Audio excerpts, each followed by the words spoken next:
Queenie Eddie Biaba na mihu ye mampenyi His Excellency John Dramani Mahama Ewaha Sabra Yakase wakopiem ewa Switzerland Geneva we 79th World Health Assembly Jumedia Akosua na ensmaudo mampenyi dia toja nyina enese obo man gane mu a se no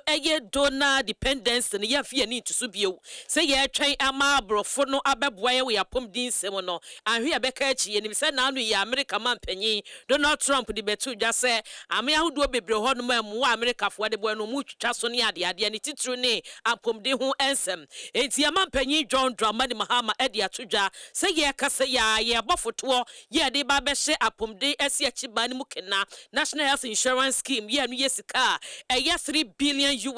America de ni bi se ne be ya yemfi ani ntomrofo ne sika so ansana ya pom de ho hyehyeye no yatumi agina ho brane mi hu Dr. Johnson Siama ya ono yes Bank of Ghana Central Bank Governor na wade aba betu dwa se ene koko sector no emfaso ba mu ye papa emfa hu ne se koko akuafo ni hye kwa brentun mkase omampanyi wode ye ka ene ade no wasisika no ye $1 billion ene ne ye be wo ho pan ye de awura koko sector ni mu a ebe boa mo man Ghana ye sika sam ni titru ede ye gross domestic product GDP no etumi anyini akosoro enti akuafo wonde esuo se aban yi ba ye eye koko botobo ne yate so ne ade no panyimfo ase omu betena se ne aye hyehyeye betimi aboa ne asa pagya mama akuafo na akon ado koko dua no ne yenya ho emfaso bebre. Ministry of Health said to recruit 6,000 volunteers for free primary health care nra na yera Kwabena minta akando ya woni health minister edi aba betu dwa se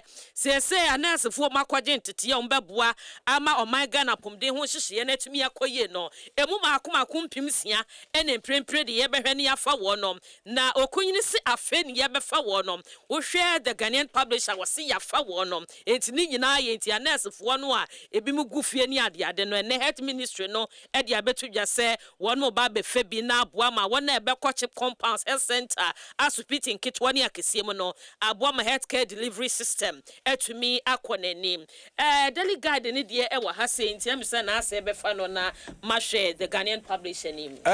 Kwabena daily guide the bokrata no Yera Hanan one ne yeso manya 63.5 million bill and ho asem ewo the bokrata mu bafa stock papa no Nsem no 3.5 million nese be 63.5 billion Wow. Yes. Old Ghana cedis nyasem keto akra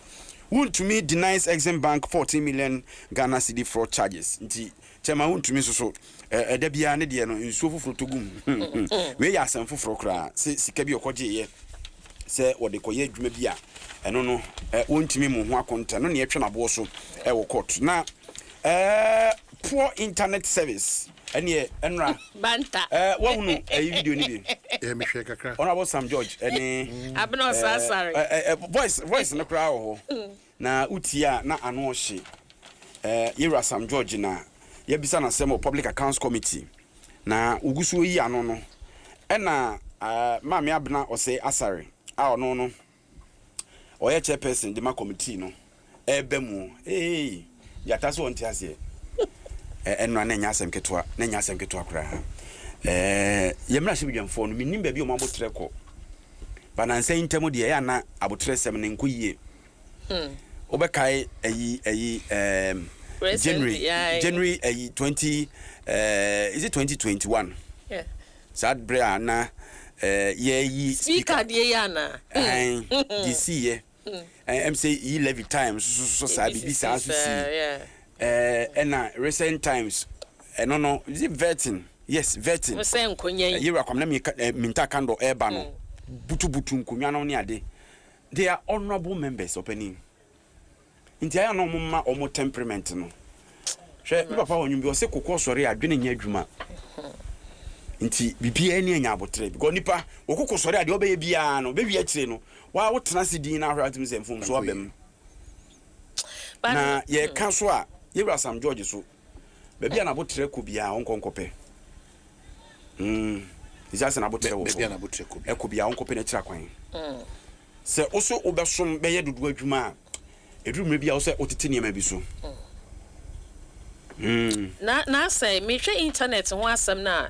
e disassess NDC because we hwe investment ya ye wo internet infrastructure wo Ghana ha na we hwe services o mo de ma e poor enti no dru ba bi na say ebufo no bad ya na say Wontumi control ha dwen ha dwen papa nti enra ha dwen pa yen kan ho asem no na chese ba bi akwako na Akosua de ebi bae o say IMF ya di ye ho efro Nsem mi moja nunti mami oh mami efunu we Asante ya homa eti ye ba to force no see no more IMF na em say so de o hwe ratings na B+. Okay. Eza bo say na betimi abobi. E bo bi egu. Akosua the publisher today. All right, the Ghanaian publisher so at the Bia Ba na MPP for Nsem mo kai blaste Mahama efa ezita ye free IMF one mo say nya no kre. See ya say IMF ya dia ye ne o mawie adwuma yo ne sa ne ma no MPP for say wo mo nyintumi propaganda na NDC aba no eye. Afanyo market so akasa efa persecutions awodo ekoso MPP nkro phone me yechire wono mo abeba enra etinya de besen eremu bi Wontumi trial was former deputy lance minister to testify yenya de ntiye say George Mrekuduka enkane mansoafo na wo hwensa asene fo magudie so Wontumi esiko akwaji ye wo ezimba na so o ya the campaign team member sir unim onem the campaign team Mrekuduka ka ho yes so amra no me testify ezimba fo che sen krata Wontumi de beje bosia so de koye nyina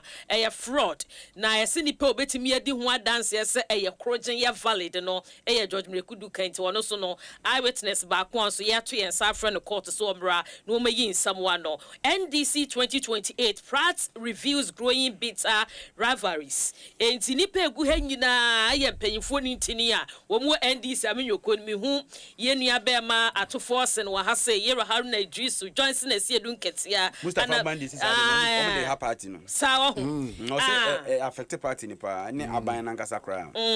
enti ya say NDC amenyoko yo say finance minister or try to be ensure financial discipline e was system ni but your ministries ni bi ni ministers ni bi ho no ma o ma dwen mu no atofo se mpeso be release sika mo no ma ye adwuma na o mudin apagya na dachi bi no o te dem ka na mafia nsamo awugidi uni passe kwa matisi say obo ne mfe pa ye de obo wa mo ye ko eza ye de ye ko na obo mi pedi wo so bo na wo de mabo bi din eriko poku asem na okay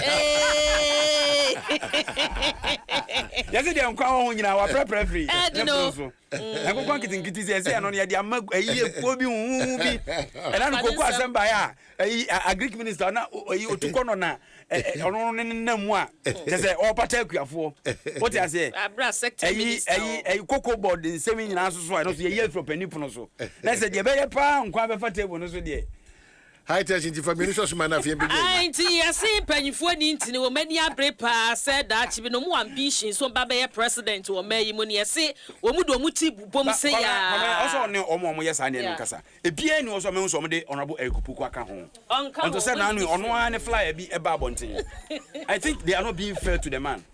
and I also uncle all right edamwasi ebia na thank you to na ebi mu ko no so ate ada edamwasi also say nobody wo di ba go thank you to you